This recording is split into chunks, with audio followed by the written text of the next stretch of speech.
I spent my whole life praying for him to stop the madness. And that's before I really knew what madness was, because that's before I had kids.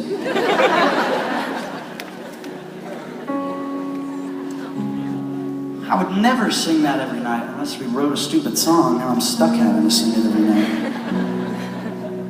Because I've spent my whole life saying, God, make it easy. Make things comfortable. You know what's crazy though? When I open up the photo album of my life and I look at those pictures of us all smiling and everything's perfect, I go, man, it's not in those pictures that God was doing something good. It was in the pain between the pictures. It was in those times where I didn't want anyone to see. I certainly didn't want anyone to photograph or document, you know. And yet, it's when everything's falling apart, right? It's almost always when we look at God and we go, God, you just need to change my circumstances. And he looks back at us and he goes, my friend, bro, it's not your circumstances that need to change, it's you. And I love you too much to leave you clinging to a broken, fading world. If your treasure is in this world and the thing you can't keep, then it would be mean of God to let you hold on to that all Smeagol style, you know, my precious. He's like, bro, you can't take it with you. Let it go, man. It's a ring, for crying out loud. I mean, look at you. Your hair's all stringing out. You're wearing a diaper, for crying out loud. Oh my God. It's time for a lifestyle change, Smeagol. Oh my God. Good impression. And so sometimes the tenderest, most gracious thing God could do is make our life hard. I mean, think about a surgeon, right? If you went to surgery and the surgeon said, no, I like you too much to cut you open, that is not a good surgeon.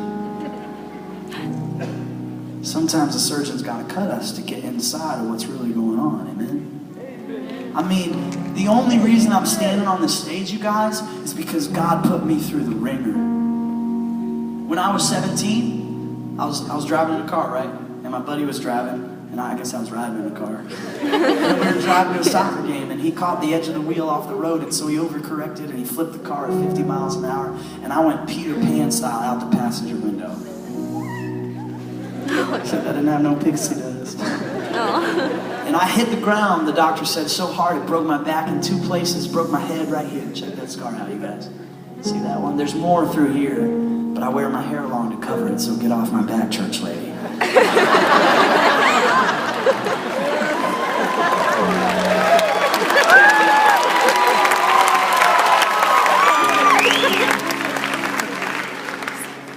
And you know, the doctor said I wasn't going to make it.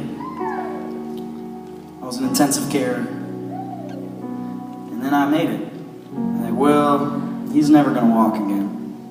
And then I walked again. And he was like, he's never going to run again. And then I ran again. And they're like, well, I guess God's got other plans for this guy. You know what I'm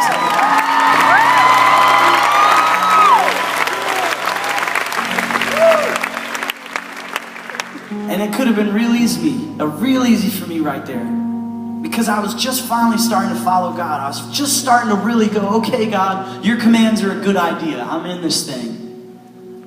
And then a few weeks later, I get in this accident. I break my back. I can't play soccer. I'm laying there broken. It could have been real easy for me to say, God, how could you let this happen? I was just starting to obey you, and this is how you repay me? I didn't say that though. You know what I said? I'm on drugs! Dude, they have me on so much pain meds. Puff Magic Dragon. Oh my nerves, you know what I mean? Don't fight me. Once the fog cleared, they broke the news to me. They were like, Mike, you're going to have to lay on your back for 2 months. You're not going to play any more soccer this year, if ever. You know what I said? I said, well, I guess I should get a guitar or something. Be nice to pass the time, get a hobby. Little did I know but that hobby would turn into God's call on my life. And 12 years later, I get the phone and talk to you about what good is. And you know, it's easy to clap for that because it feels good. It's got a nice, happy ending bow tie on it. But some of you, man, you've walked through other things that maybe God didn't come through the way you wanted him to. And there's a whole group of people that would say, oh, it's your problem. The reason you're going through that pain is because you don't have enough faith. You need to try harder. You need to be a better Christian. You need to believe more, and then that wouldn't happen. My friends, I don't want you to look at my story. You know whose story I want you to look at? I want you to look at Jesus hanging on a cross. And I want that to be evidence to our minds and balm for our souls. That sometimes horrible things happen. But guess what? Sometimes God uses the most horrible things to bring the most amount of beauty out. Sometimes God even uses death to bring life. Sometimes redemption is hiding behind the ugliest and the most horrific acts in all of human history. But if God can bring redemption out of his own son's death, then surely, whatever you're going through tonight, however dark the night has come, maybe, just maybe, there's redemption waiting in the wings for you and for me. Amen?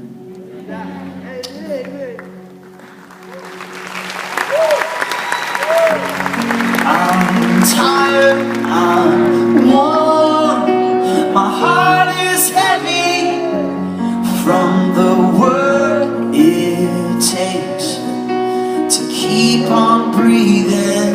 Look, I've made mistakes, I've let my hope fail, my soul feels crushed by the weight of this world. I know that you can give me rest. So I'll cry out with all that I have left. Oh, let me see redemption win. Let me know the struggle ends. That you can mend the heart that's frail and torn. I wanna know a song can rise from the ashes of a broken life, and all that's dead inside can be reborn. 'Cause I'm worn.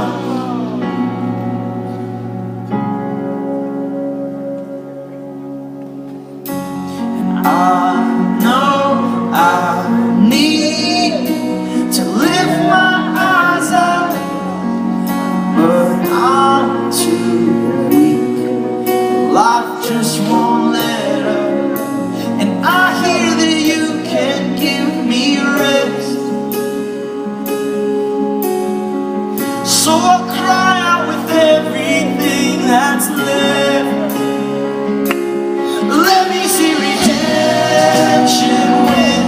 Let me know the struggle ends. That you can mend the heart that's frail and torn.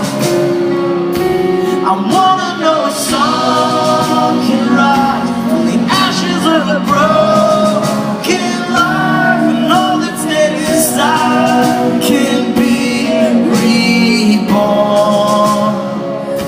'Cause I'm warm. Have you ever felt warm? Have you ever felt stretched through?